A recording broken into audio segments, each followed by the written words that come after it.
Bakit? Ipinagdasal mo bang mamatay na ako para malaya ka na magawa ang gusto mo? Kaya pala ang lakas na loob mong iwanan ako dahil may iba ka pang lalaki. Sabihin mo nga sa akin, meron pa bang iba? Ilang kami, ha? Ano ba? Nasasaktan ako! Huwag kang humingi ng mga bagay na imposible. Tsaka ikaw, nagsisisi. Maghanap ka ng mauuto mo. Binabalaan kita sa susunod na bumalik ka pa dito. Ipapadampot kita sa mga pulis. Doon ka sa loob ng rehas na babagay. Kayo ng pinakamamahal mong kabet. Patawarin niyo na ako. Hirap na ako. Miss na miss ko na kayo. Pakiusap, tulungan mo ako, Han. Wala ka namang kahit konting awa para sa akin. Hindi mo na ba talaga ako mahal? Isang pagkakamali na nakilala kita, Albert. Kung pwede ko lang burahin ang araw na nakilala kita, ginawa ko na. Hindi lang isang beses mo akong sinaktan. Paulit-ulit mo akong niloko sa kabila ng ginawa ko para sa'yo. Minahal kita ng sobra-sobra, nagtiwala ako. Pero anong ginawa mo? Sinayang mo lang ang lahat ng yon. Paulit-ulit mo akong sinaktan at ginagago. Kaya tapos na tayo. At kahit mamatay ka na, hindi ako iiyak dahil ubus na ang lahat ng luha ko para sa'yo. Tama na. Tulong! Ilabas niyo ako dito. Parang awa niyo na. Hindi ako baliw. Hayop ka, Jenny. Kasalanan mo lahat ng to. Taon 2010. Siquijor. Bandang 3:00 ng hapon, medyo may kalakasan na ang ulan nang dumating si Jenny sa bahay ng kanyang ninang Emily at ninong Kiko. Kasama ang noon ay 7 taong gulang na anak na si Rio. Sinalubong pa ang mag-ina ni Aling Emily na may dalang malaking payong. Sa 10 taon na nilang pagsasama ni Rico mula nang mawala ang kanyang ina, ay doon siya tumatakbo kapag gusto niya ng kausap o may problema siyang pinagdaraanan. Ninang niya sa binyag si Emily at isa yon sa naging saksi sa kanyang buhay mula nung siya ay bata pa hanggang sa magkaroon na siya ng sariling pamilya. Abala naman kasi ang kanyang amang si Renan sa pag-aasikaso ng kanilang mga negosyo at madalas ay bumibiyahe para sa kanyang business meeting at kung ano-ano pa na may kaugnayan sa pagpapalago ng kanilang kabuhayan. Nako, bakit naman ngayon nyo pa naisipang dumalaw? Ang lakas ng ulan. Ay nako, baka magkasakit itong apo ko. Mahal, pasuyo naman ang tuwalya dyan, yung bago at mabango-bango. Pakisamahan ng konting bilis at basang-basa na itong si Rio. Ay, ganun ba? Sandali lamang at kukuha ko. Basa na rin yata ang likod mo, Jenny. Okay lang po ako, Ninang. Matutuyo rin po ito maya-maya. Mano po pala, biglaan naman ho kasi yung ulan eh. Kanina po pag alis namin, maganda naman ang panahon. Ay. Oh, bakit?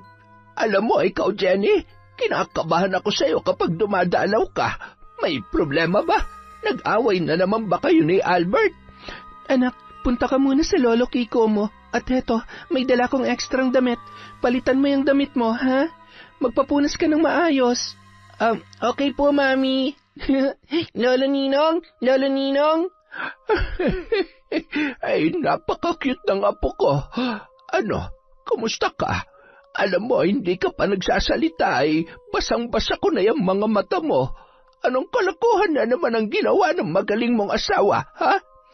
Ay, pasensya na ho kayo kung hindi ko agad nasagot ang tanong ninyo. Ayoko lang ho kasing marinig ng anak ko. Ayaw ko ring maapektuhan siya sa kung ano mang maririnig niya. Sa totoo lang po, isa po siyang malaking blessing para sa aming mag-asawa. Kaya lang po, ewan ko ba, nito kasing mga nakaraan parang may kakaiba ho sa mga kinikilos ni Albert. Parang bumabalik na naman siya sa dati. Parang minsan, ang sweet-sweet niya sa aming mag-ina, tapos minsan bigla na lang mainit ang ulo niya. Tsaka kinukutuban talaga ako, Ninang, na hindi ko maintindihan kapag umaalis siya, lalo na sa gabi. Pakiramdam ko may kinakatagpo na naman siyang iba. Bakit hindi mo hulihin o di kaya kausapin mo? Paaminin mo kung kinakailangan. Ay, as if naman amin talaga siya kung may ginagawa siyang kalokohan. Kung sakali man, sigurado mag-iingat siya o di kaya naman itatanggi niya lang yon. Ay nako, Jenny. Alam mo, sa totoo lamang hindi ko pa rin maintindihan kung bakit sa dinami-dami ng lalaki sa mundo, pumatol ka sa hindi na nga kagwapuhan ay sakit pa sa ulo. Alam mo, kung nagawa niya yun noon, hindi malabong magagawa niya ulit yun ngayon. Hindi naman nagbabago ang mga manloloko ng basta-basta lang. Maghahanap lang sila ng ibang paraan at mas gagalingan nilang magtago ng kalokohan.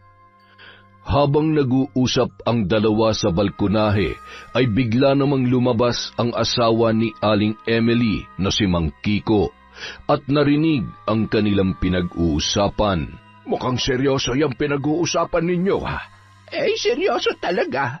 Mukhang may susunod ko sa hakbang mo ang asawa nitong inaanak natin. Ay, hindi ko talaga maintindihan kung bakit pinapangarap pa ang lintik na mga babaero dito sa mundo. Baka naman tamang hinala lamang yan. Gaano naman kayo nakasisiguro na nambababae si Albert? Alam mo, mas maigi pang pag-usapan nyo na maayos kung ano man ang pinagdadaanan nyo ngayon.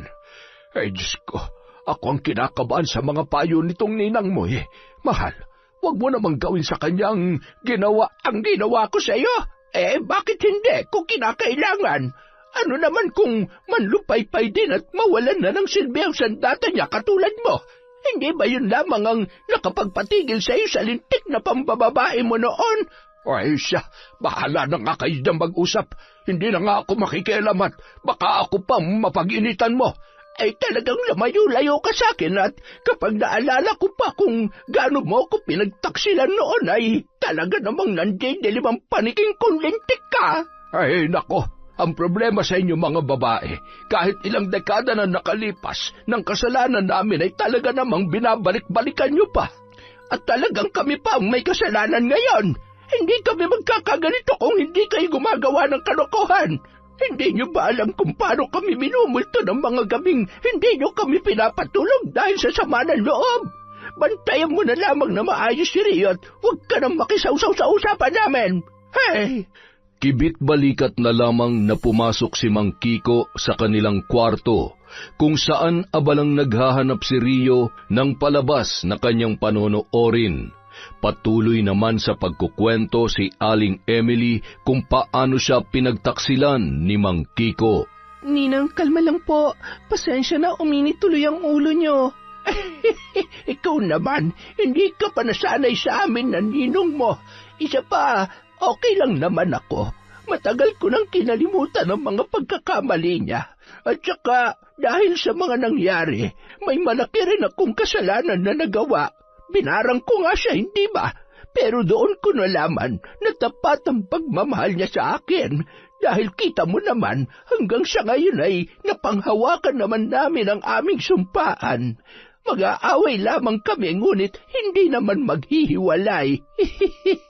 Ay, maiba ko. Halika, sumama ka sa akin dito sa silid kung saan makikita mo kung gaano ginagawang parte na labang ng buhay ng mga lalaki ang pambababae. Agad namang sumunod si Jenny sa kanyang ninang Emily sa nasabing silid, at doon ay bumungad ang isang kandila na may sindi sa gitna ng altar kung saan mayroong iba't ibang garapon na may lamang kung ano-anong mga insekto na wala ng buhay.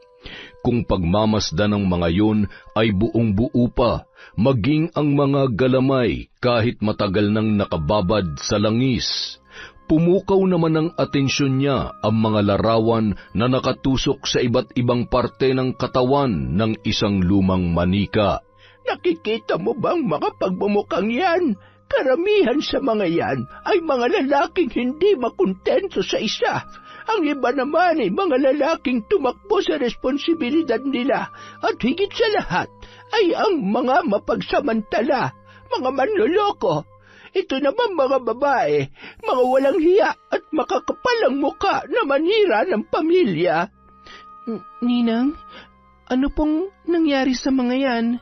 Pinahirapan ko sila para magtanda. Yung mapangahas at walang pagbabago, yun ang talagang kinakailangan kong tuldukan. Kung minsan naman, depende sa kahilingan ng taong lumalapit sa akin. Basta may sapat na dahilan, hindi ko sila tinatanggihan. Kung gaano kalalim ang sugat, ganoon din ang katumbas na parusa at pasakit. Ay, siguro kahit sino namang mabait kapag nasaktan ay hindi masisisi na umabot sa ganito. Sana nga, hindi totoo ang mga hinala ko tungkol kay Albert. Hindi ko naman gugustuhin na kailangan ko pa siyang ipabarang, Ninang.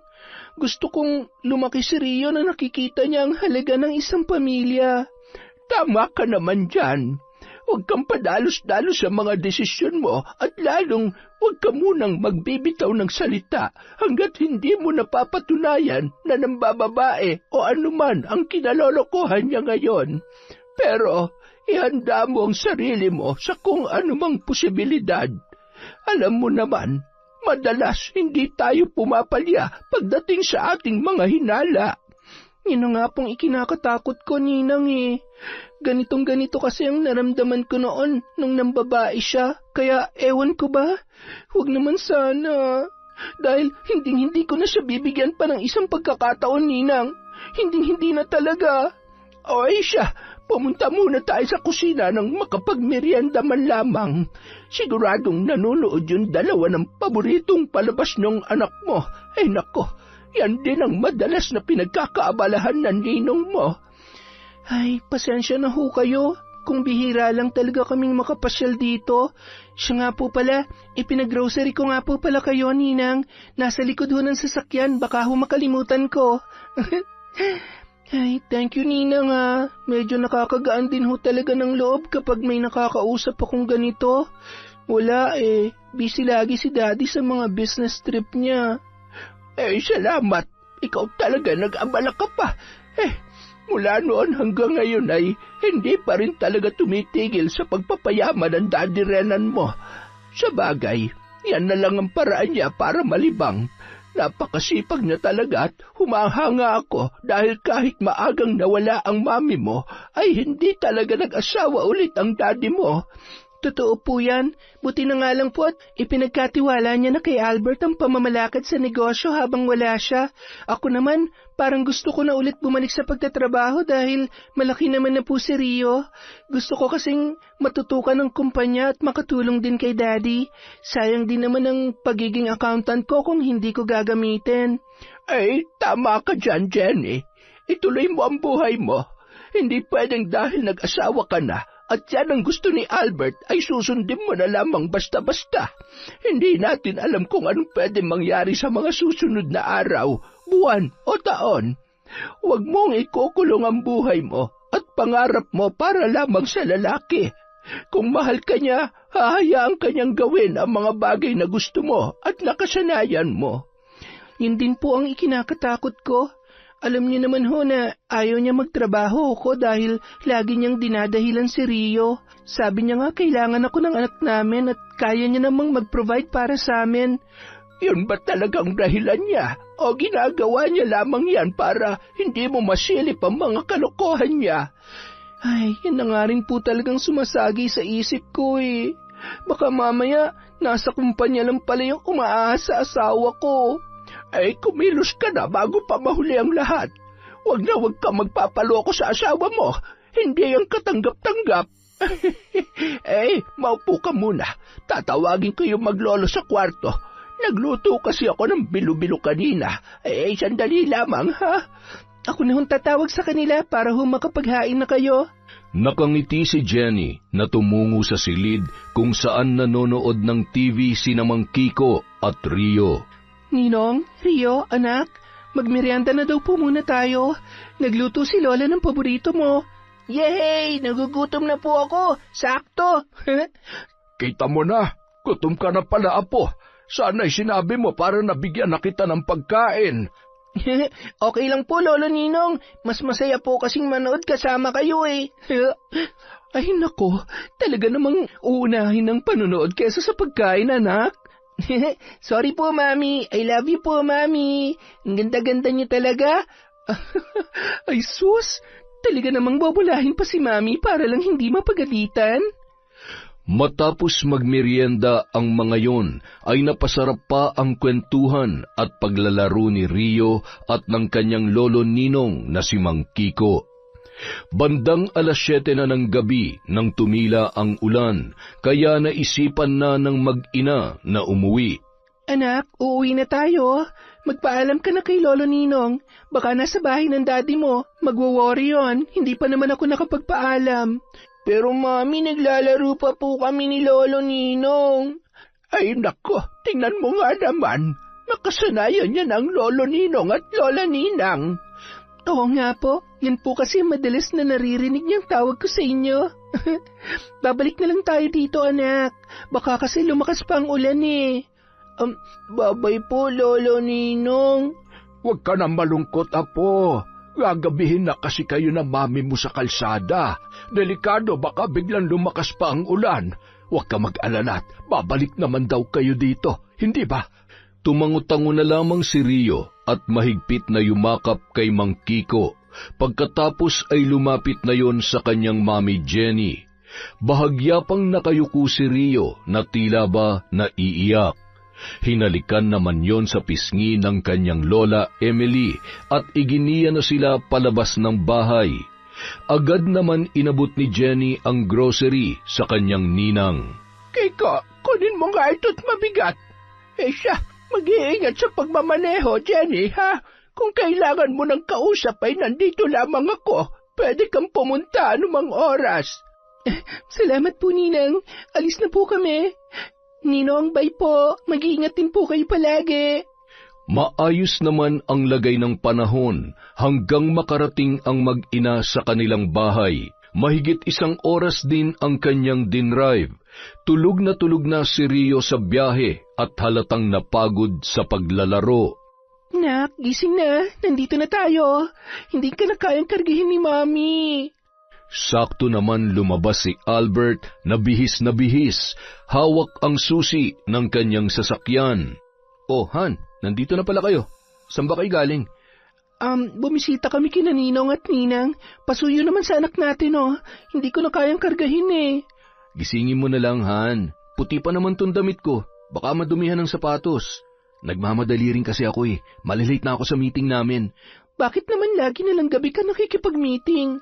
Oras mo naman yon para sa amin ng anak mo. Napapadalas na yan, ha? Siya, sige. Umalis ka na. Mag-iingat ka at galingan mo. Uy, nagtatampo yata ang misis ko, ah. Sorry na. Hayaan mo bukas, babawi ako sa'yo sa anak natin, ha? Pakis nga muna. Rio, alis na si Daddy. At agad na pinaarangkada ni Albert ang kanyang sasakyan. Habang nasa biyahe, tawag naman ng tawag si Kim. Si Kim ang dati niyang kasintahan. Matagal na ang naging relasyon nila bago niya pa nakilala si Jenny. Humingi yun ng tulong kay Albert, kaya naman isa yon sa mga bagong staff ng opisina. Ipinakilala niya pa yon bilang pinsan sa HR para agad na matanggap. Hello, baby naman ang kulit mo. Papunta na ako dyan. Okay, bilisan mo naman kasi. Kanina pa ako nagugutom. Sabi ko naman sa'yo, dumiretso ka na lang dito kanina eh. Hindi nga pwede. Kailangan umuwi pa rin ako sa tamang oras. Mas maigi nang nag-iingat. Hindi pwedeng makahalata si Jenny. Ay, oo na. Naiinis na pinatay na lamang ni Kim ang tawag at umupo muna sa sofa. Sabay tiningnan ang sunod-sunod na mensahe mula sa kanyang mga kaibigan na pinadalhan pa siya ng mga larawan na nasa isang bar at nagkakasiyahan. Hay, kung wala lang sana akong trabaho na kailangang atupagin, sana pwede rin akong gumala at sumama sa kanila. Bakit nga ba ako nagpapakahirap sa trabaho kung kaya naman akong buhayin ni Albert? Alam ko na hanggang ngayon, mahal na mahal niya pa rin ako. Gagamitin ko yon para tuluyan na siya mabaliw sa akin at hindi niya na matatanggihan ang kung ano man na hilingin ko sa kanya. Makalipas ang mahigit 30 minutong paghihintay, narinig niya na ang busina ng sasakyan ni Albert sa labas ng tarangkahan. Kahit papano napawi na ang pagkabagot niya, lalo na nang makita ang bitbit nitong pasalubong na pagkain at bulaklak. Yun ang mga bagay na gawain ni Albert kahit nung bago pa lamang silang magkasintahan mula high school hanggang sila ay magkolehiyo. Oh, ayan na ha. Sana naman mabawasan ang pagtatampo mo sa akin. Oo na, may magagawa pa ba ako?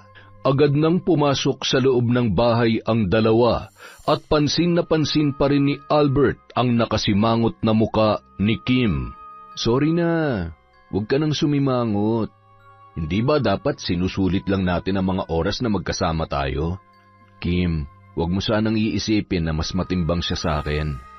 Alam mo namang mahal na mahal kita. Huwag ka mag-alala, kahit ganitong sitwasyon natin ngayon, sisiguruhin ko na hinding-hindi mo mararamdaman na may kulang. Pangako, lahat ibibigay ko para sa'yo. Huwag ka lang ulit mawawala sa buhay ko. Promise? Oo naman. Sabihin mo lang sa akin. Diba, pinangako ko sa'yo noon na bibigyan kita ng magandang buhay? Tutuparin ko pa rin yun. Ngayon pa ba? Maayos ng trabaho ko at darating ang araw, ako nang mamamahala ng lahat ng negosyo na meron ng daddy ni Jenny. Kaya nga, pakiusap ko lang na mag-ingat tayo. Hindi pwedeng malaman ni Jenny ang tungkol sa atin. Anong magagawa ko? Hindi ko naman maiwasan na hindi lumapit sa sa opisina. Ay, ang totoo, natatakot ako na baka may makaalam na hindi naman talaga tayo magpinsan. Isa pa, nakukulitan na ako dun sa mga lalaking katrabaho ko. Pinupormahan ka ba nung mga yon? Masisisi mo ba naman sila? Hindi ko rin naman masabi na may boyfriend na ako dahil baka lalo pa silang mag-usisa tungkol sa love life ko. Tsaka, ewan ko ba, hindi naman ako masaya sa trabaho ko. Napapagod at... Bakit hindi mo naman agad sinabi? Sige na, mag-resign ka na lang kung nahihirapan ka na. At tsaka, baka makasuntok pa ako ng aali-aligid sa'yo. Seryoso ka ba? Mukha ba ako nagbibiro? Ay... bakit parang galit ka? Sus, nagsiselos ka, no? Ay, aminin. Ay, oo na. Dahil akin ka lang. Alam mo namang, hindi ko kayang mawala ka pa ulit sa buhay ko. Mahal na mahal kita. Mahal na mahal din kita, Albert. Huwag ka mag-alala, dahil sayo lang din ako. Gagawin kong lahat para maging masaya ka. Halika na, kumain na tayo. Gutom na kaya ako. Matapos kumain ay sinulit ng dalawa ang pagkakataong magkasama. Malaya nilang pinagtataksilan si Jenny na wala man lamang bahid ng konsensya. Ang tanging nararamdaman lamang noon ni Albert ay masaya siya sa piling ni Kim. Albert, paano kung isang araw malaman ng asawa mo ang totoo?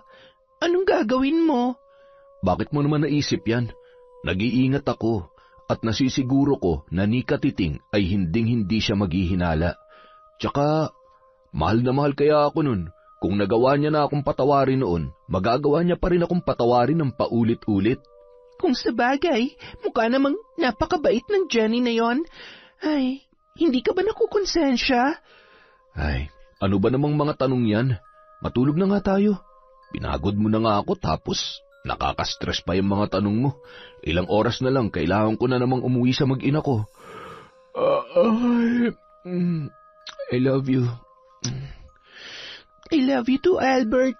Sige na, matulog ka na. Ay, ikaw na. Ikaw nang magaling magtago. Hindi ko kaya siya gisingin. Ano kaya mararamdaman ng Jenny na yon? Siguro, mababaliw siya kakaisip kung nasa na magaling niyang asawa. Samantalang ako, sagana sa pagmamahal at higit sa lahat, marami na naman akong pera. Hindi na ako makapaghintay na bumalik sa dati kong buhay. Nakakamiss na rin malasing at magsaya kasama mga tropa ko. Samantala, hindi naman mapakali si Jenny. Sinubukan niyang tawagan si Albert, ngunit agad namang pinatay ni Kim ang tawag nito. Bahala ka mapraning dyan. Huwag ka mag-alala, uuwi naman to sa'yo. Pero sisiguruhin ko na tuluyan na siyang mawawala ng gana sa'yo. Sa kabilang banda, Nakaupo lamang si Jenny sa kama habang natutulog pa rin ng mahimbing si Rio. Hindi na yun nakakain pa ng hapunan. Hindi na tama to. Ano ba naman yung ilang segundo niya lang sasagutin ang tawag ko? Hayop ka, Albert. Sa oras na malaman ko na nang bababae ka, pasensyahan tayo. Ibabalik kita kung saan kita pinulot noon. Sisiguruhin ko na hindi lamang kami ng anak mo mawawala sa'yo. Lahat-lahat. Nagising naman si Rio nang marinig ang paghikbi ng kanyang ina. Mami, umiiyak ka po? Sorry anak, namimiss ko lang ang lolo mo. Gutom ka ba? Hindi ka na nakapaghapunan. Busog na busog po ako, Mami. Matulog na po tayo. Wala pa po ba si Daddy? Wala pa anak pero papauwi naman na siguro yon. Tumango na lamang ang bata at iginiya ang kanyang ina para mahiga na rin sa kanyang tabi. Pinunasan noon ang luha ni Jenny at hinagkan pa sa pisngi. Good night, Mami ko. Huwag ka nang sad, ha? Mas lalo lamang naluha ang babae habang pinagmamasdan ang maamo at napaka-inosenteng muka ng kanyang anak. Ilang minuto lamang, muling nakabalik sa mahimbing na pagtulog si Rio. Nanatili namang gising si Jenny dahil sa maraming bagay na bumabagabag sa kanyang isipan nung mga sandaling yun. Samantala, si Albert naman, bandang 12:00 na nang magising. Nagmamadali yung magbihis at bumunot ng tig-1,000 sa kanyang wallet at inilapag sa tabi ni Kim. Hinagkan niya pa yon ng marahan bago tuluyang lumabas ng kwarto. Napatakbo pa siya ng paglabas niya ng bahay dahil bahagya na namang umaambon nung mga oras na yon. Napakabilis ng kanyang pagpapatakbo ng sasakyan. Nang makarating sa kanilang bahay ay nasisiguro niya na tulog na ang kanyang asawang si Jenny, ngunit salungat yon ng kanyang iniisip. Pagbukas niya ng pinto ay gulat na gulat ang lalaki nang makitang nakatayo si Jenny at nakatingin lamang sa kanya. Ang tagal naman ng meeting nyo. Inabot ka na ng madaling araw. Nag-enjoy ka ba? Sorry Han, napasarap ang kwentuhan eh. Uminom nga sila at tumanggi naman ako dahil sabi ko, magmamaneho pa ako. At alam mo na, ayaw ko naman magalit ka sa akin. Sana hindi mo na ako hinintay. Tumawag ako kanina, hindi mo man lang sinagot at pinatay mo pa talaga. Ganun ba? Teka, nalobat, hindi ko napansin. Sorry honey ha, huwag ka na magtampo. Tulog na tayo. Agad nang hinubad noon ang kanyang damit at nagpalit ng pantulog. Ang sarap na ng tulog ng anak ko ah. Ay, good night, Han. Good night. Nang makatulog si Albert, agad na kinuha ni Jenny ang damit noon at paulit-ulit na inamoy. Kumapit doon ang kakaibang amoy ng pabango na nasisiguro niya na pambabae. Hayop ka talaga. Hindi ka pa rin pala talaga nagbabago. Ang kapal na mukha mo para pagsinungalingan ako, para lukohin ako.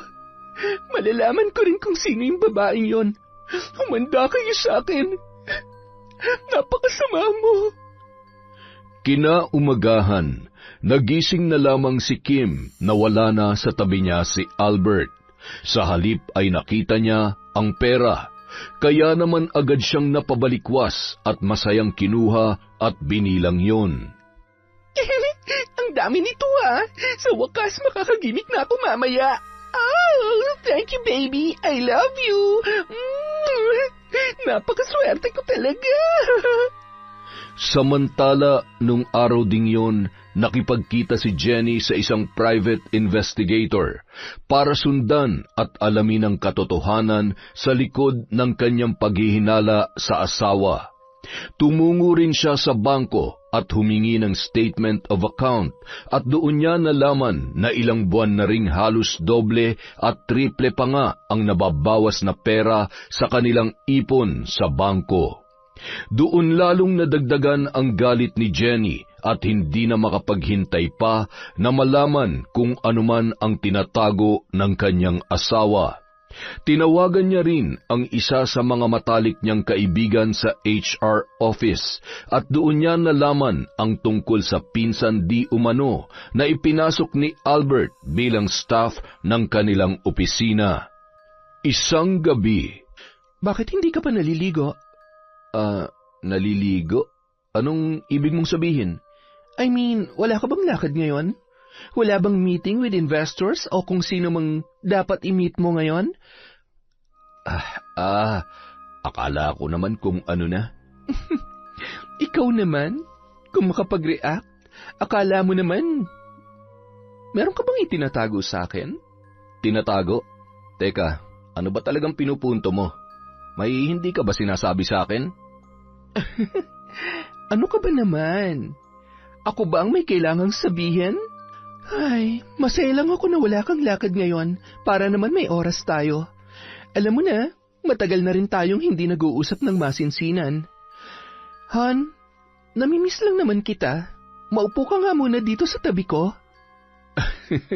Pinapakaba mo naman ako eh. Ay, miss na rin kita. Pakis nga. Bakit? Sorry.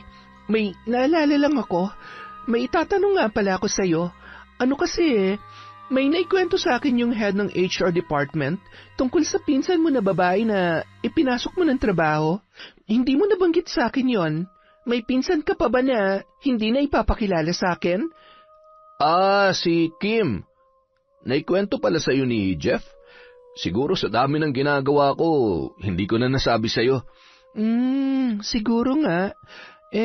Nasaan na siya ngayon? Balita ko, kare-resign lang daw niya sa trabaho after a few months. Hindi niya ba kinayang kalakaran sa opisina? O ayaw mo lang mapagod ang pinsan mo? Nako, hindi ko alam sa kanya. Alam mo, mas mabuti pa ipakilala ko na lang siya sa'yo para hindi ka na nag-iisip ng kung ano-ano. Actually, malayong pinsan na rin naman yun. Naging close lang kami dahil sa magkaklase kami nung high school. Biglaan lang din yung pagkikita namin at naghahanap nga raw ng trabaho. Kaya ayun. Okay. Sabihin mo sa pinsan mo, pumasyal siya dito. Siyempre, gusto ko rin siyang makilala. O siya, matulog na tayo at may pasok ka pa bukas. Agad na tumayo sa Albert sa kanyang kinauupuan at kapansin-pansin na nabahala ang ekspresyon ng kanyang muka. Napakagaling mo talagang magsinungaling. Akala mo ba kaya mo akong pagtaguan? Hindi ako tanga. Hindi ko nahahayaan pa na lokohin mo ko ng paulit-ulit. Kinaumagahan, pagkaalis pa lamang ni Albert ay agad na tinawagan ni Jenny ang kanyang private investigator. Gusto kong sundan mo siya kahit saan man siya magpunta. At higit sa lahat, alamin mo kung saan siya madalas pumupunta at kung sinong pinupuntahan niya. Copy po, ma'am. Ako na pong bahala. Ilang araw lang ang lumipas. Nagulat na lamang si Jenny nang minsang umuwi yun ng medyo maaga at may kasamang babae. Maayos at halatang bagong-bago pa ang suot na damit noon at napakarami ring alahas. Oh, may bisita ka pala. Sana sinabi mo para nakapagluto ako para sa kanya. Come in. Hi, Jenny. Ako yung pinsan ni Albert. Napagkwentuhan niyo raw ako nitong nakaraan. Masaya ako na nagkita na tayo ng personal. Ang ganda mo pala. Salamat, Kim. Masaya rin ako na makilala ka. Agad yun dinala ni Jenny sa kusina. Pasensya na. Kailangan ko magluto habang nagkukwentuhan tayo para naman makapag-dinner ka bago umuwi. Kumakain ka ba ng isda? Sanay ka naman siguro sa mga malalansang pagkain. Sige lang, kahit ano. Hindi naman ako mapili sa... Halata naman. I mean, mukha namang... ganun din si Albert. Walang pinipili. Anong pinagkakaabalahan mo ngayon? Sa ngayon wala pa eh. Naghahanap pa lang ulit ako ng trabaho. Bakit kasi hindi ka pa nagstay sa trabaho na binigay sa'yo ng asawa ko? Siguradong masasanay ka rin doon. Tsaka, wala namang trabaho na madali eh. Except lang kung hindi ka sanay na magtrabaho. Katulad ng ibang tao na sanay sa easy money. Pero mukha namang okay ka ngayon. I mean, look at you. Ang ganda ng suot mo at kumikinang pa mga alahas mo. Siguro may mayaman kang boyfriend, ano? May afam ka, no? Oy, wala Matagal na sa akin ang mga to.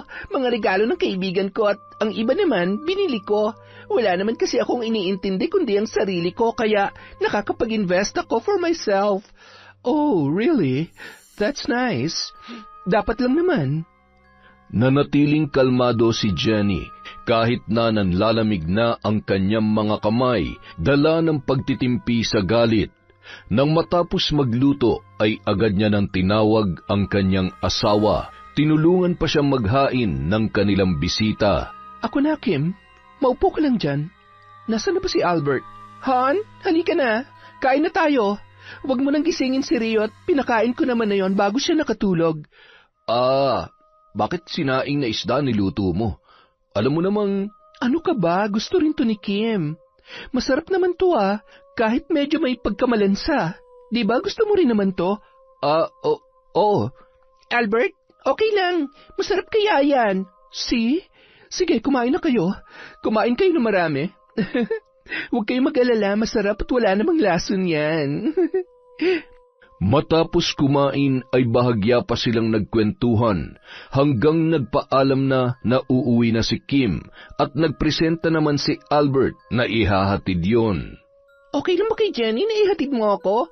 Oo naman, mahihirapan ka nang sumakay kapag ganitong oras na. Tsaka sayang naman yung outfit mo kung magko-commute ka. Thank you so much, Jenny. Balik ka, ha? Albert, galingan mong pagmamaneho dyan. Mag-iingat kayo. Sumunod pa si Jenny hanggang sa makalabas na ang mga yun sa bahay. Nakangiti yun na kumakaway sa dalawa habang papalayo na ang sasakyan. Mabangga sana kayong mga traidor kayo. Hindi nagtagal, nakabalik na si Albert. Nagulat pa si Jenny na may dala yung bulaklak para sa kanya. Flowers for you, hon. Anong meron? Bakit naman may pabulaklak ka pa? Wala. Gusto lang kitang surpresahin. Alam mo, paminsan-minsan, kailangan... Hindi mo kailangan gawin yan. Sapat na sa akin ang maging mabuti kang asawa at tatay ng anak natin. Pero thank you. Sige na, magpahinga na tayo. Inaantok na kasi ako. Pero, mahal, baka naman pwede mo kong pagbigyan ngayon. Miss na kaya kita. Pasensya na, Han. Wala ako sa kondisyon ngayon eh. Napagod kasi ako sa pag-aasikaso dito sa bahay. Kaya sa tingin ko, kukuha na ako ng kasambahay. Gusto ko na rin magtrabaho at nabuburyok na ako dito sa bahay. Han, napag-usapan na natin yan, di ba? Fine. Sige na, matulog na tayo. Ang kapal ng mukha mo. Akala mo maiisahan mo ako dyan sa gimmick mo? Humanda ka dahil bilang na lang ang araw na magpapakasaya kayo ng kabit mo sa pera ko. Gagapang kayo't maghihirap na masahol pa sa buhay ng daga. Bandang 5:00 ng hapon, dumating ang daddy ni Jenny matapos ang halos 1 buwan. Dad, namiss ko kayo. Mabuti naman umuwi na kayo. Oh, I miss you too, anak. Okay ka lang ba? No, Dad, I'm not okay. Kailangan ko kayo. Kailangan ko ang tulong ninyo. Agad na sinabi ni Jenny ang lahat ng tungkol sa kanyang natuklasan. Ang lakas ng loob niyan, lokohin ka. Pinagkatiwalaan ko siya. Binigyan ko siya ng maayos na posisyon at magandang buhay para sa anak niyo. Tapos ito lang ang igaganti niya sa'yo?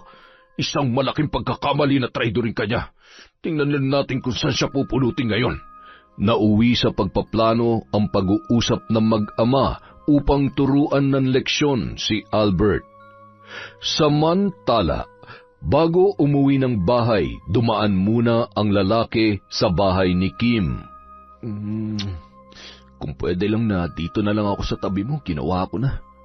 Hindi mo alam kung paano mo ako napapasaya. Baby, gusto ko rin naman na lagi tayo magkasama eh. Kaya lang, ano naman ang magagawa natin? Kailangan natin ng pera para mabuhay. Tsaka, hindi mo naman maiiwan ang mag-ina mo, hindi ba? Ay, oo na. Pero kung tintiis na lang, mag-iipon lang muna ako para sa future natin. At kung sakali man, para sa magiging anak natin. Oo na. Basta huwag kang gagawa na ikakapahamak nating dalawa, ha? Mas mabuti nang nag-iingat. Sige na, mag-ingat ka. Bukas na lang ulit. Baka naman gusto mong aga-agahan para naman mahaba-haba ang oras natin. Lagi ka na lang kasing nagmamadali eh. Agad naman nang umalis si Albert at gulat na gulat pa siya nang pagdating niya ay nakita niya ang sasakyan ng kanyang biyanan. Nagmamadali yung pumasok sa bahay at nadatnan niya doon sa sofa na nanonood yun ng TV kasama ang kanyang anak na si Rio. Hi Daddy, Lolo Zero. Mano po Dad? Nakabalik na po pala kayo. Sige na, magbihis ka na't may dapat tayong pag-usapan. Tumango naman at napaisip si Albert. Napangisi pa yon nang maisip na baka may bago na naman yung ipagagawa sa kanya o di kaya ay ipapaubaya na ang pamamalakad ng mga negosyo. Kapag sinuswerte ka nga naman pag nagkataon siguradong matutuwa si Kim nito. Matapos magbihis ay agad yung tumungo sa kusina nang marinig na naghahain na si Jenny. Kumusta ang maganda at napakabait kong asawa? Okay lang ako. Tawagin mo na si Dada Trio. Kakain na tayo. Tahimik at nagpapakiramdaman lamang sila habang kumakain nung gabing yon. Hanggang sa matapos at umakyat na sa kwarto si Rio at doon na yon nanood ng TV. May importante nga pala akong sasabihin. Simula next week, gusto kong si Jenny nang bahala sa lahat ng trabaho na ipinapagawa ko sa iyo, lalong-lalo na sa opisina. Gusto ko matutukan niya ang negosyo namin dahil sa kanya ko rin naman iiwan ang lahat kung sakaling mawala na ako. Unfair naman ho yun. Ang tagal ko na pong nagpapakahirap sa lahat, tapos... Pambihira ka naman, Albert. Para ka naman mawawalan ng trabaho. Si Jenny nang bahala dahil gusto ko, samahan mo ko sa business trip ko. Isa pa, ayaw ko na hanggang dito na lamang sa 4 na sulok ng bahay ang buhay ng anak ko. Pero napagkasunduan ho namin yan ni Jenny. At saka, sino ho mag-aalaga kay Rio? Yan lang ba? Ako magpapasahod sa kahit ilan pang kasambahay na kakailanganin nyo. Hindi nyo ako pwedeng ilayo sa mag-ina ko. Hindi ko kaya na aalis ng matagal at hindi ko sila makikita araw-araw. Ako na lang ho dito sa... It sounds like tinatanggihan mong offer ko. Ayaw mo na ba magtrabaho? Pwede naman. Para naman maranasan mo rin na magtrabaho dito sa loob ng pamamahay nyo at mag-alaga kay Rio. Kayang-kaya mo naman siguro kahit wala kayong katulong. Maghahanap na lamang ako ng ibang assistant para sa aking business trip. Paano? Aalis na ako at gabi na. Nang makaalis ang daddy ni Jenny, ay agad namang kinumpronta ni Albert ang kanyang asawa. Han, ano yan? Wala ka man lang sinabi para tanggihan yung offer ni Dad? Bakit ko naman gagawin yon? Alam mo naman gusto ko nang bumalik sa pagtatrabaho. At saka ayaw mo nun? Si Dada magpapasahod sa mga kasambahay, hindi naman ikaw eh. Bakit ako pang gagawin yung assistant sa mga business trip niya? Bakit hindi na lang ikaw? Pinagkakaisahan niyo ba ako? Albert, nakapag-decide na si Dad at wala ka sa lugar para suwain siya. Kaya kung gusto mo pa rin ng trabaho, huwag ka na magreklamo. Alam mo Jenny, kung may problema ka sa akin sabihin mo. Huwag mo akong ginagawang tanga at ginagago. Tanga at ginagago? Ano bang problema mo sa akin? Sabihin mo nga. Mahigpit na hinawakan ni Albert sa braso si Jenny habang nanlilisik ang kanyang mga mata. Bitawan mo ako! Ang sabi ko, bitawan mo ako! Wala kang karapatan na saktan ako at higit sa lahat ang lokohin ako. Dahil sino ka ba kung wala ako? Kung hindi dahil sa daddy ko, ha? Anong problema ko sa'yo? Kailangan pa bang ako magsabi? Alam mo kung anong kahiyupan at pagsisinungaling ang paulit-ulit mong ginagawa sa akin. Sa amin ang anak mo. Paano mo nasisikmuraan lahat ng ito? Akala mo ba hindi ko malalaman? Hindi ako tanga. Sinunod ko lahat ng gusto mo. Binitiwan ko ang buhay na nakasanayan ko para lamang sa pamilya natin. Ginawa kong lahat para sa'yo. Pinatawad kita, binigyan kita ng pagkakataon para sa anak natin. Hindi para saktan at lokohin ako ng paulit-ulit. Hindi kita maintindihan. Wala akong ginagawang masamahan. At magsisinungaling ka pa talaga? Ang kapal ng mukha mo. Gusto mo ba makita lahat ng ebidensya ko laban sa'yo? Ayan, kitang-kita sa mga larawan na yan ang pagtataksil mo. Pinsan mo? Nakikipaglaplapan ka sa pinsan mo? Nakakadiri naman. Pinsan mong mukha mo.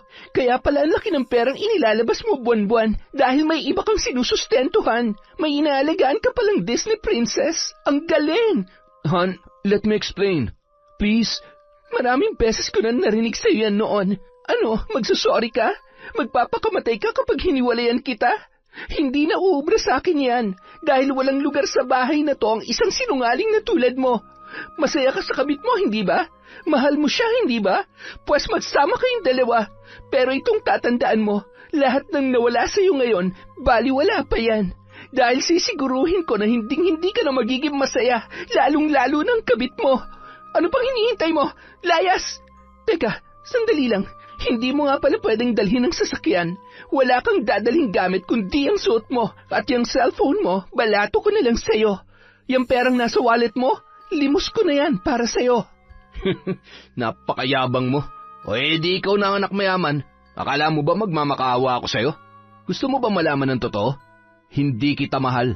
At oo, ginamit lang kita. Ano? Masakit ba? Hayop ka! Hindi kita mapapatawad! Lumayas ka! Layas! Mommy, Daddy, are you fighting po? Mommy, bakit mo po pinapalaya si Daddy? Daddy, saan ka pupunta? Huwag mo po kaming iwan. Huwag kang susunod. Diyan ka lang. Ano ba? Sabi ng... Ni hindi man lamang nilingon ni Albert ang kanyang anak, kahit alam niya na nasaktan niya si Rio. Anak, ayos ka lang ba? Sorry, anak. Sorry. Napakasama mo talaga. Pagsisisihan mong lahat ng ito. Mami, saan pupunta si Daddy? Bakit bad na siya, Mami? Balang araw, mauunawaan mo rin ang lahat, anak. Huwag ka nang umiyak. Basta kahit anong mangyari, mahal na mahal ka ni Mami. Hindi kita iiwan. Tandaan mo yan.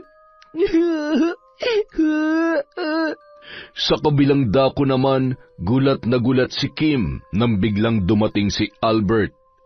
Agad niyang napansin na wala ang sasakyan noon.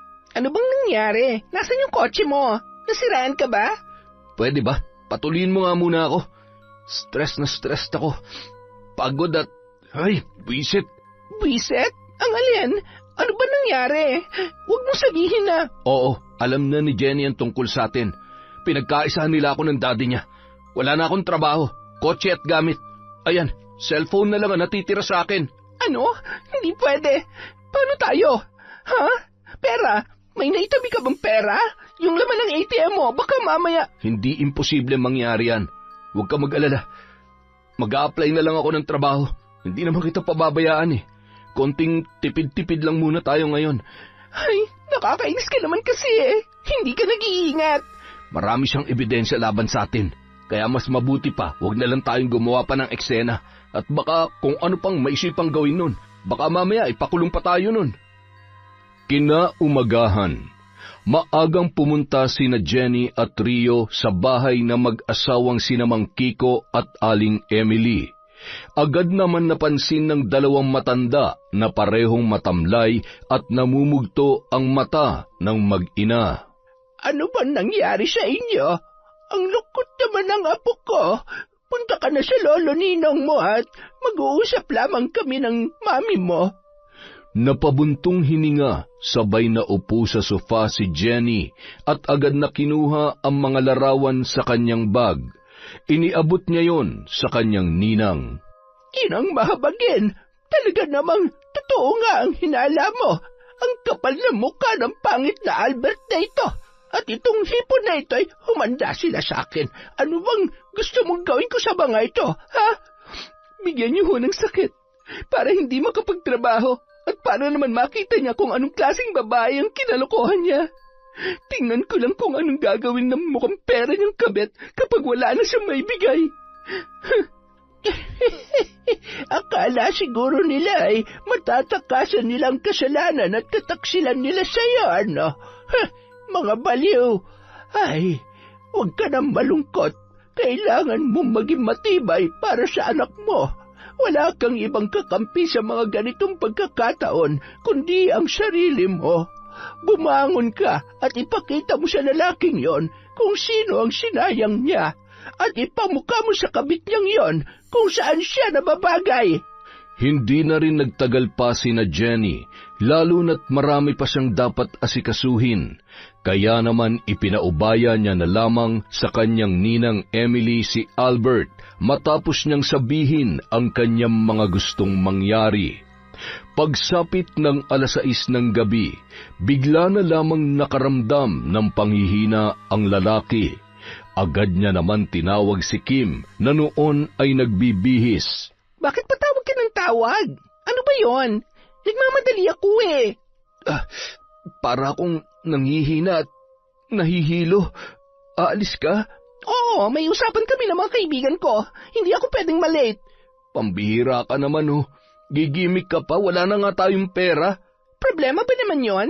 Bibilhin daw ng tropa ko yung cellphone mo. Dadalhin ko ngayon para may panggastos tayo sa mga susunod na araw.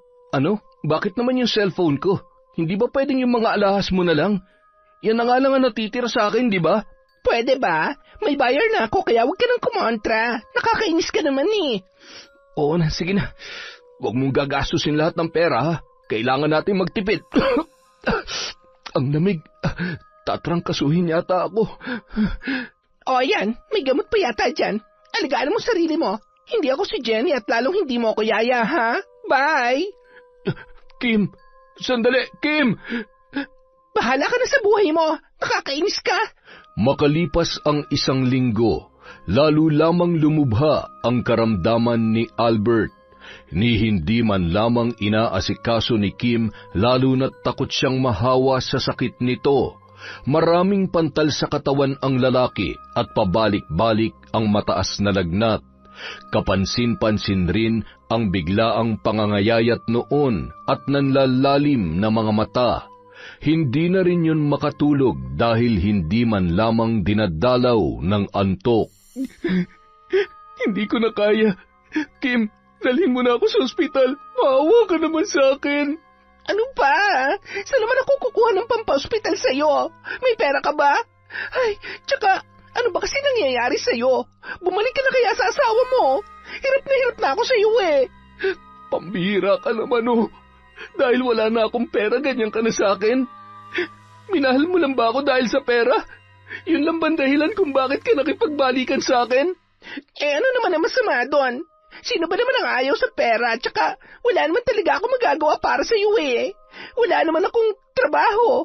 At tsaka wala akong kapera-pera. Sinangla ko na nga yung ilang mga alas ko, di ba? Nagagawa mo ngang gumimik tapos hindi mo man lang ako mapatingnan sa doktor? Pwede ba? Huwag mo akong pinagtataasan ng boses. Ay, huwag ka mag-alala. Gagawa ako ng paraan para mapagamot ka. Nung sumunod na araw, nagsisisigaw si Kim sa labas ng tarangkahan ng bahay ni Jenny. Nang una ay hindi niya na lamang pinansin yun, hanggang sa narindi na siya at matapang na hinarap ang kabit ng kanyang asawa. Wala na bang mas makapal pa sa pagmumukha mo? Talagang nagawa mo pa magpakita dito pagkatapos ng mga nangyari? Jenny, alam kong galit ka. Sorry, pero makinig ka muna sa akin. Kailangan ka ni Albert. Malala ang lagay niya ngayon. Kailangan niyang madala sa ospital pero wala naman akong pera eh.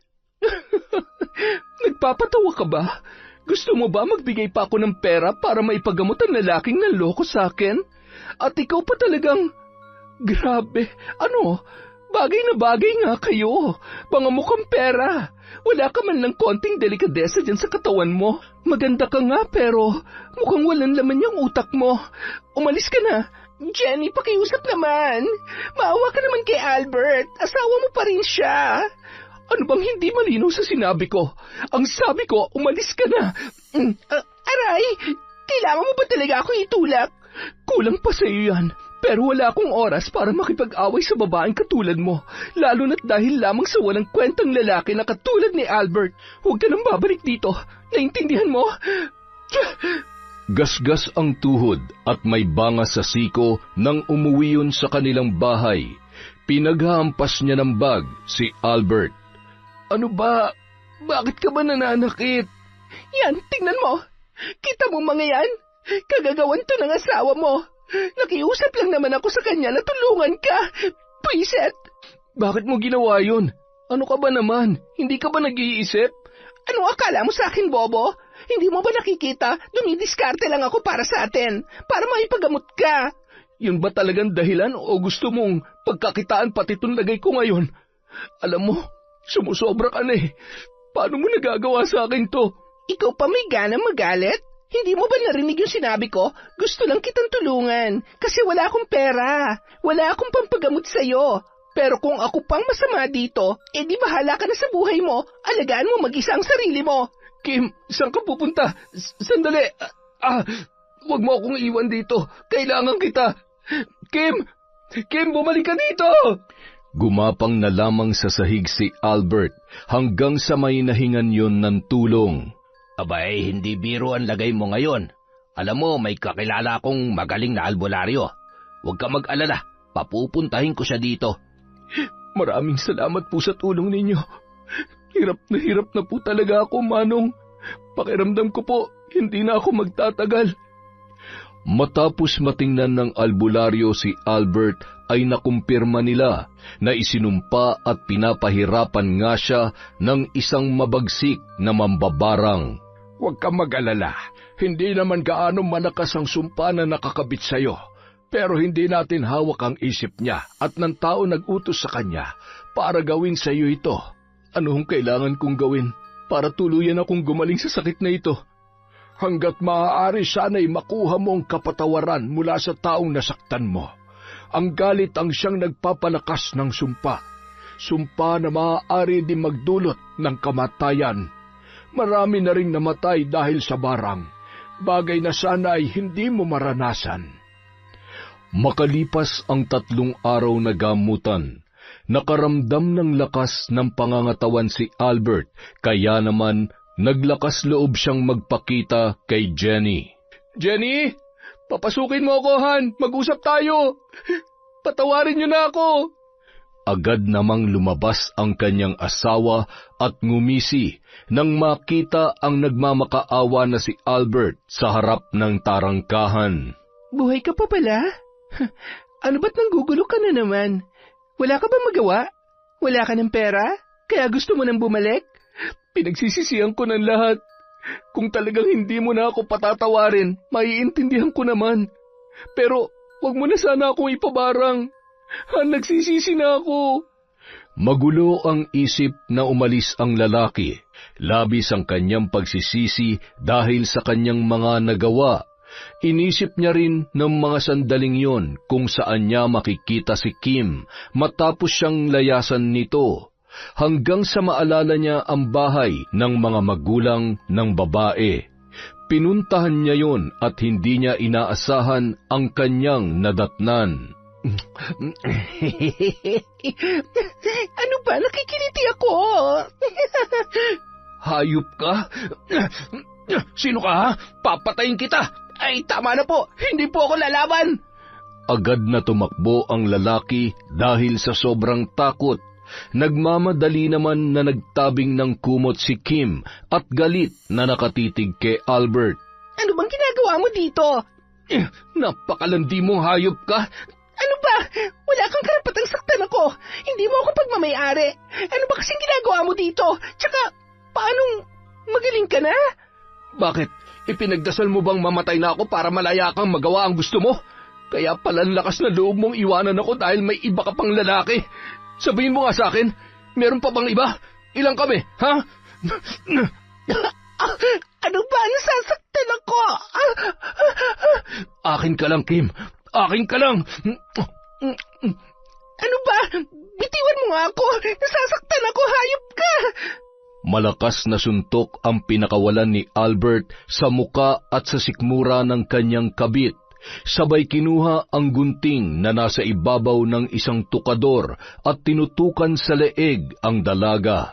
Sige, subukan mong pumalag. Papatayin kitang hayop ka. Sinira mong buhay ko. Kasalanan mo lahat ng to tapos lolokohin mo lang ako. Magsama tayo sa impyerno. Walang awa niyang sinasaktan habang pinagsasamantalahan ang walang kalaban-laban na si Kim nung mga oras na yon. Hayop ka! Wisit ka talaga! Dahil sa galit, hindi niya inaasahan na masasaksak ang kanyang pinakamamahal na babae. Sorry, hindi ko sinasadya. Sorry.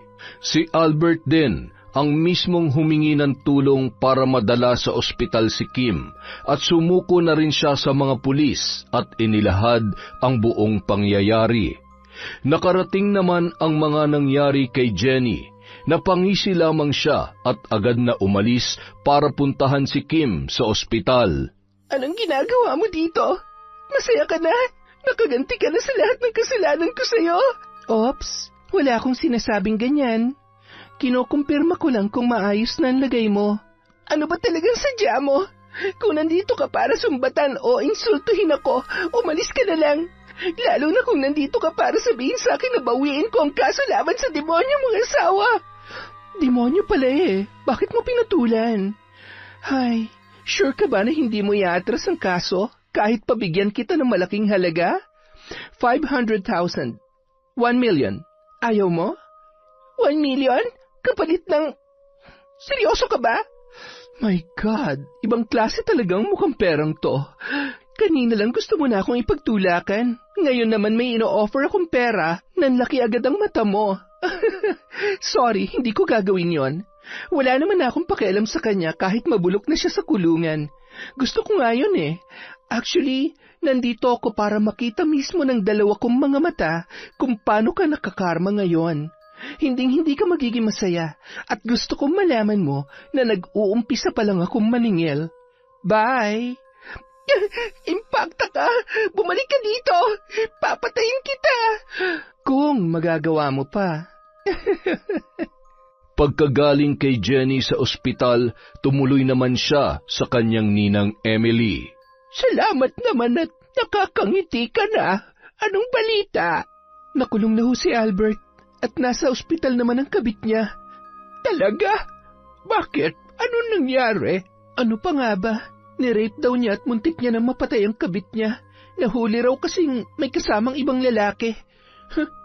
Yun pala ang gusto niyang babae, yung manloloko na tulad niya. Bagay na bagay sila. Biruin niyo, hindi pa man din tayo tapos sa kanila eh. Nauna na silang siningil ng sarili nilang karma. Buti nga sa kanila. Tama lang yan. Ang kakapal ng mga muka at nakakahiyayang asawa mo. Wala nang ginawang tama. Ay nako. Konting tiis na lamang, Ninang. Dahil inaasikaso ko ng annulment namin, hindi na ako makapaghintay na makalaya sa walang kwenta kong asawa. Ano ng plano mo dun sa babae? Itutuloy pa rin ba natin ang gusto mong gawin sa kanya? Siyempre naman po, Ninang. Ngayon pa ba tayo titigil? Wala silang karapatan na maging malaya sa kasalanan nila sa akin. Naging masama na rin naman ako dahil sa kanila eh. Lulubos-lubusin ko na. Akala siguro ni Albert ay malaya na siya sa sumpa. Hindi niya alam na simula pa lamang yon. Ano na naman yung pinaplano niyong magninang, ha? Sus, kunwari ka pang walang alam kanina ka pa naman nagtatago at nakikinig sa usapan namin, tsismoso ka. Aray, nagtatanong lang naman Masyado ka naman mapanakit. Nako, hindi ka pa nasanay, ganyan naman ako maglambing sa'yo. Pero hindi nga, nasaktan ka ba talaga? Patingin nga ako. Hinalikan mo pa magpapasarin naman yan. Ayan, dito naman sa kabila para pantay. Ano, may reklamo ka pa? Wala na nga. Pakis ka ulit. Ay, grabe naman kayo sa akin, Ninang. Iniinggit niyo talaga ako eh. Huwag ka mag-alala, iha. Pasasaan ba't balang araw ay makakatagpo ka rin ng lalaking para sa'yo talaga. Hindi mo kailangan magmadali.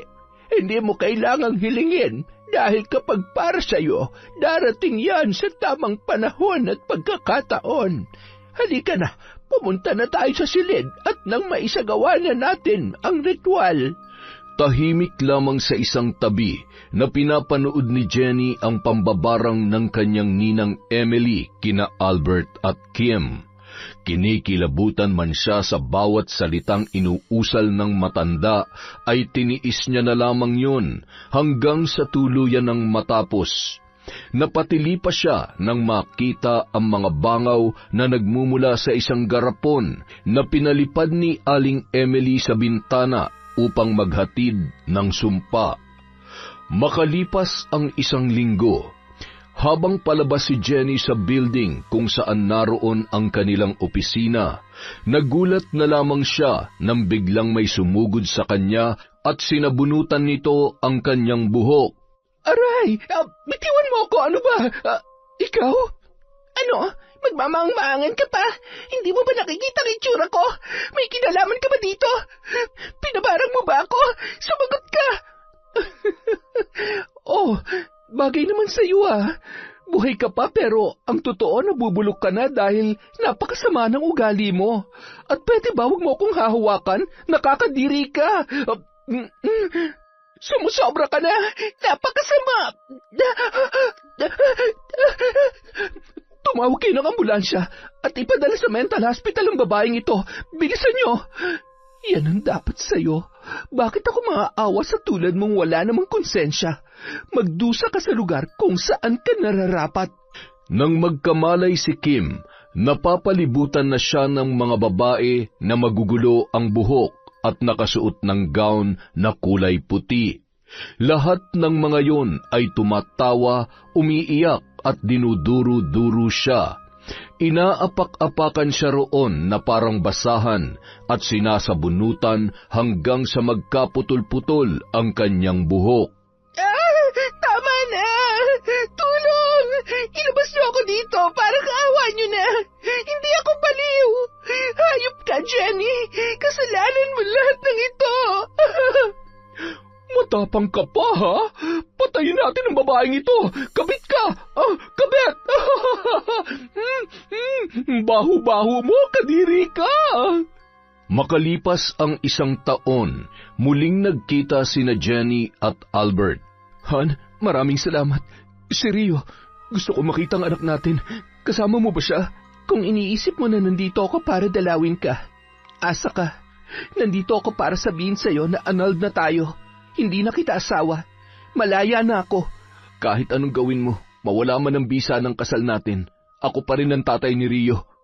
May anak pa rin tayo. Kung makapagsalita ka, parang kaya mong magpakatatay sa anak ko, Kasi nung panahon na nagpapakasasa ka sa kabit mo, hindi mo naisip na may anak ka na masasaktan, na may pamilya kang hayop ka. Tama na nandito ka sa loob ng rehas na to at mabulok kasama ng mga bangaw na umaali-aligid sa'yo. Hindi mo na kami makikita pa ng anak ko. Kung meron man akong ipinagpapasalamat sa'yo, yon ay nabigyan mo ako ng anak. Yun lang at wala nang iba. Hindi ko hahayaan na lumaki siyang katulad mo. Magiging responsableng lalaki siya, hindi sinungaling at hindi rin manloloko. Hindi mo pwedeng ipagkait sa akin si Rio. Anak ko pa rin siya. At sa tingin mo sa lahat ng ginawa mo, matutuwa pang anak mo sa'yo? Kikilalanin ka pa niya bilang ama? Matalino ang anak mo. Lahat nakita niya. Lahat ng sakit na pinagdaanan ko at siya ang higit na nasaktan sa kataksilan mo dahil wala kang kwentang ama. Patawarin niyo na ako. Hirap na ako. Miss na miss ko na kayo. Pakiusap, tulungan mo naman ako, ano? Wala ka na bang kahit konting awa para sa akin? Hindi mo na ba talaga ako mahal? Isang pagkakamali na nakilala kita, Albert. Kung pwede ko lang burahin ang araw na nakilala kita, ginawa ko na. Hindi mo lang ako isang beses sinaktan. Paulit-ulit mo akong niloko sa kabila ng ginawa ko para sa'yo. Minahal kita ng sobra-sobra, nagtiwala ako sa'yo. Pero anong ginawa mo? Sinayang mo lahat ng yon. Paulit-ulit mo akong sinaktan at ginago. Kaya tapos na tayo. At kahit mamatay ka, hinding-hindi na ako iiyak dahil ubos na ang luha ko para sa'yo. Jenny, bumalik ka dito! Jenny! Kinabukasan, bigla na lamang nagkagulo sa selda kung saan nakakulong si Albert. Nakita nila yon na wala ng buhay at pinagpipiestahan ng mga bangaw.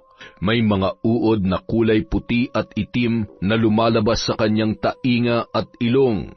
Halos lahat ng nakasaksi ay nasuka ng makita ang kalunos-lunos na bangkay ni Albert. Sa kabilang dako naman, isang babae ang noon ay tumakas mula sa mental hospital. Nagtatakbo yun at sumakay sa isang truck hanggang sa makalayo. Wala sa sarili habang nagkakamot ng ulo, bumubulong-bulong at bigla na lamang humahalakhak. Hindi nila ako nakita. Aalis na ako. Ayoko sa mga baliw. Mababaho sila. Pangit. Aray, ang kate. Pinagkakamot noon ang mga sugat niya sa katawan hanggang sa dumugo na yon. Umaalingasaw ang lansa ng kanyang mga sugat dahilan para pandirihan ng mga taong nakakasalubong. Nang mapadpad siya sa palengke, tumakbo na naman ang babae nang makakita ng lalaki na tila ba takot na takot. Madalas din yung nagnanakaw ng pagkain sa palengke kapag nakakaramdam ng gutom. Nagpapagala-gala at napapadpad kung saan-saan. Natutulog kasama ng mga nakatambak na basura sa kalye.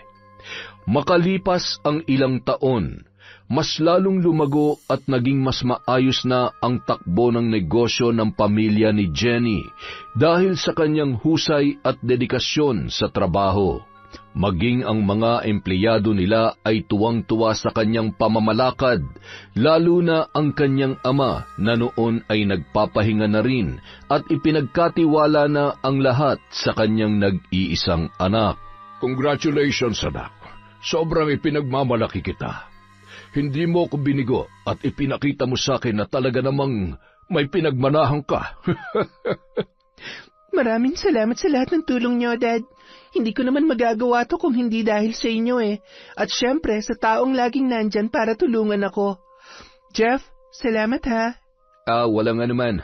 Magkaibigan na tayo noon pa man, kaya masaya ako na masaya ka at natutulungan kita sa kahit na anong paraan. Tara na, kailangan mo na magpahinga at maaga pa tayo bukas. Ipagdadrive na kita pa uwi. Okay. Tito, okay lang po ba? Matatanda na kayo. Kailangan niyo pa ba magpaalam sa akin?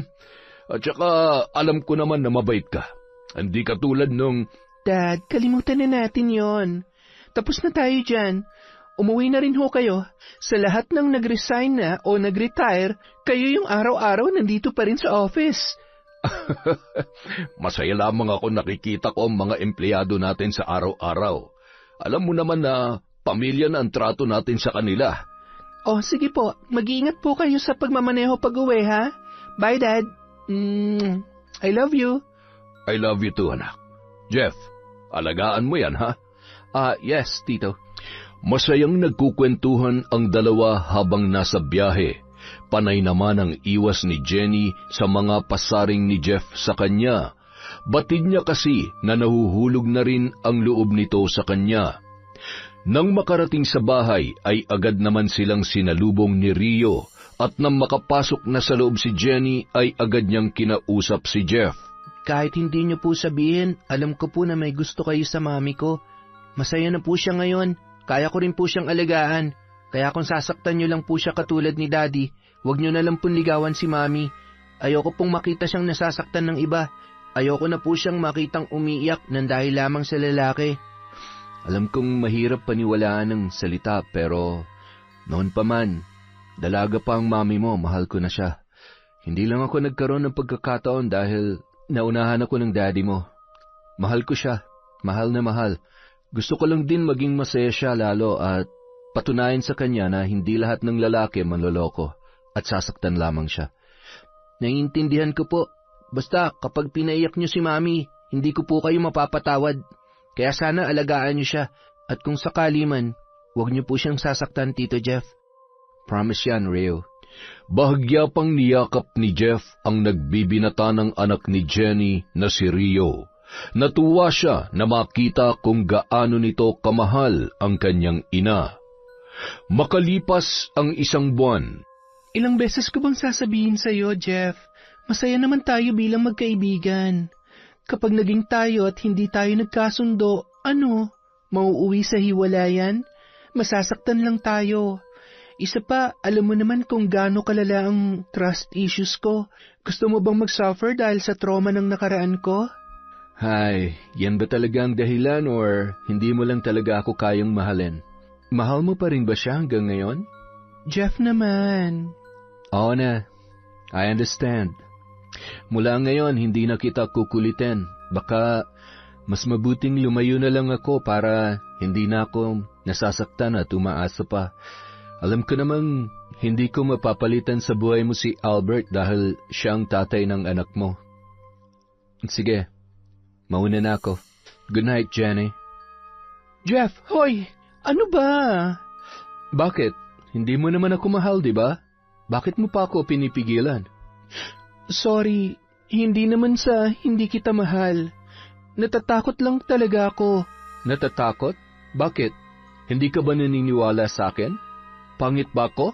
Hindi ba ako kamahal-mahal? Huwag ka nang maarte. Oo na. Mahal din naman kita eh. Ano ba yan? Teka, hinalikan mo ko? Hindi. Bakit? Ayaw mo ba? Kalimutan mo na lang. I love you, Jenny. Masayang-masaya ako kung alam mo lang. Pinahirapan mo pa ako, mahal mo rin naman pala ako. Hay, sinubukan lang naman kita. Sumuko ka na agad. Nakakainis ka. Kanina yon, pero ngayon, hindi na. Wala nang atrasan to. Hindi na ako makakapayag na mapunta ka pa sa iba. Huwag ka mag-alala, hindi kita sasaktan. Mamahalin kita, kayo ng anak mo at magiging anak natin. Bukas na bukas din, magpapaalam na ako sa dad mo. Magpapaalam? Para saan? Para magpakasal na tayo. Ano ka ba? Kasal agad? Huwag ka magmadali. Hindi naman kita tatakbuhan eh. Isang araw, isinama ni Jenny si Jeff sa bahay ng kanyang ninang at ninong. Ay, Kiko, tingnan mo, may kasamang inaanak natin. Ang pogi, ah. Oo nga, no. Pero mas pogi ako dyan. Oo naman. Patingin nga. Ay, malayo. Maligo ka nga muna at hamak na mas gwapo naman sa'yo yan. Grabe ka naman. Ninang, Ninong, Mano po. Si Jeff po pala, boyfriend ko. Hello, Pogi. Jeff. Kita mo yung ninang mo. Nakakita lamang ng Pogi nakalimutan ng nandito ako. Pero pag ako nagganyan ay sigurado malaking gulo yan. Huwag ka na nagre-reklamo at hindi naaayon sa'yo. Siya, Jenny, ganito dapat pumili, mukhang tao, mabait at mabango. Pero huwag mong sasaktan tong inaanak ko. Kung hindi ay sisirain ko yung gwapo mong pagmumuka. Huwag po kayo mag-alala, gwapo lang po ako pero hindi po ako manloloko.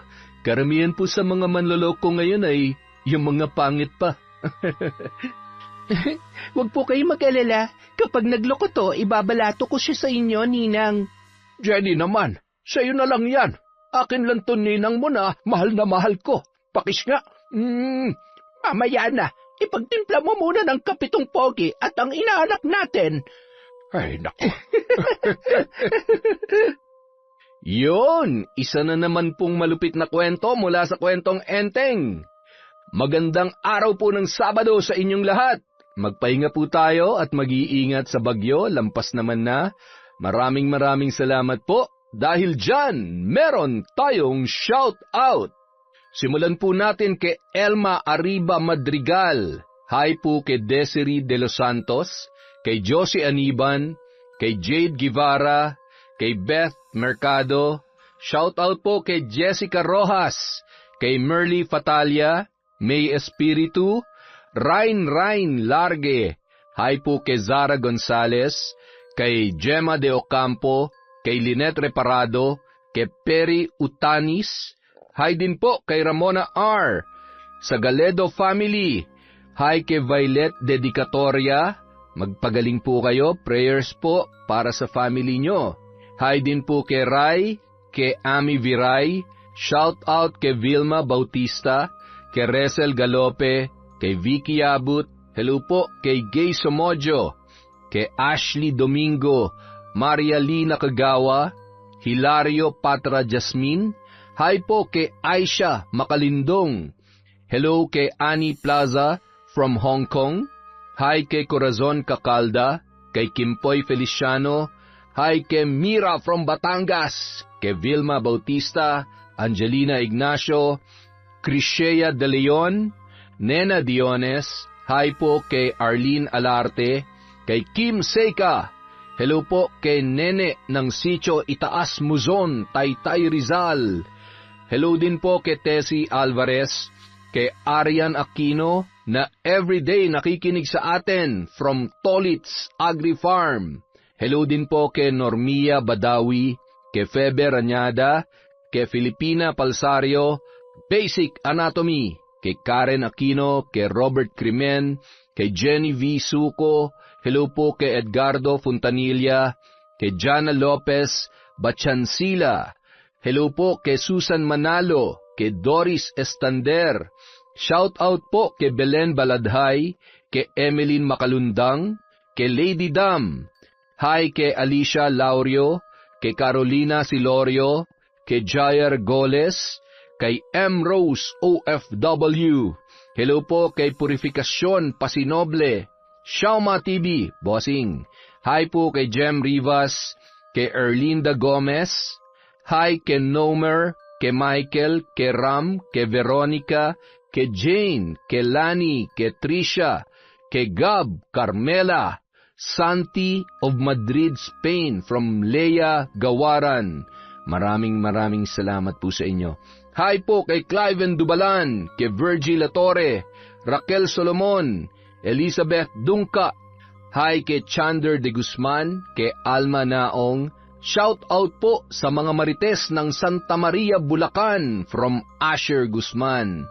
Hello po kay Merly Amistad, kay Mary Ann Rivera, from Larry Gumangan. Ingat po kayo dyan sa UAE, bossing. Mabuhay po kayo. Hi po kay Meng Paraton, kay Mirna Lampasa, kay Michael Del Rosario, kay Mari Del Rosario, from Lucy Buendia. Hello din po kay Jocelyn Murilla, kay Arvin John Gervas, kay Alma Nolasco, kay Josephine Marcaida. Hello kay Nelia Badidles, kay Aisha Babe. Hi kay Joy Yatutab. Hello din po kay Chantal Vlogs, kay Emma Dumato, Jinky Perez, Ella Heda. Hello kay Camille Labordo. Hi kay Roberto Grefalja sa Grefalja at Imperial Family from Maria Grace, Grefalja. Hello po kay Lynn Kaunes, Cleo Abalos, kay Jessie, Sayan, Andrea, Alges, Jason at Jefferson from Jessica Sabremonte. Hello po kay Arlene Castro Ramos at kay Mercy Aninyon. Sa mga hindi po natin nabanggit, marami pa po tayong video na darating. Maraming salamat po mula sa Kwentong Enteng!